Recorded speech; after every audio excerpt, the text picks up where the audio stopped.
নৌকা গেছে দিল্লিতে, ধানের শীষ আছে লন্ডনে, জামাত ইসলাম দাঁড়িয়ে আছে মাতৃভূমির কল্যাণে। আল কোরআনের পার্লামেন্ট আমরা যদি মমিন ভাইকে সংসদে দিতে পারি, ইনশাল্লাহ আগামী দিনের পার্লামেন্ট হবে আল কোরআনের পার্লামেন্ট। যদি বাংলাদেশ জামাত ইসলামী যদি ক্ষমতায় আসে, কোরআন দিয়ে দেশ চলবে। এই দেশটা, দেশের জনগণ অর্থনৈতিক, রাজনৈতিক, সামাজিক সমস্ত কিছু থেকে মুক্তি পাবে ইনশাল্লাহ।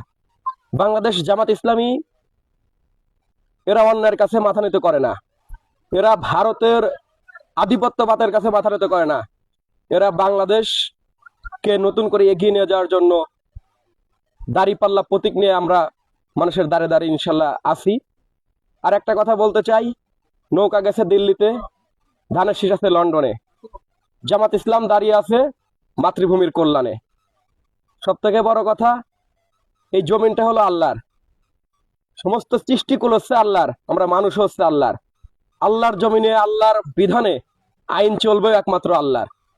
আর আল কোরআনে যখন দেশ পরিচালিত হবে, তখন সারা বাংলাদেশ সোনার দেশ হিসেবে প্রতিষ্ঠিত হবে।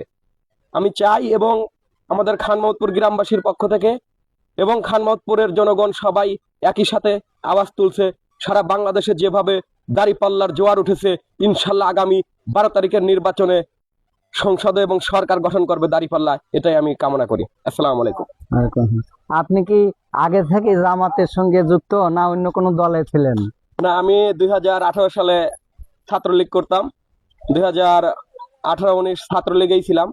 আসলে জামাত ইসলাম এটা ইসলাম, আমরা মানুষ যারা মুসলমান ধর্মের যারা আছি, ইসলামের প্রতি এমনি মানুষের দুর্বলতা একটু বেশি কাজ করে।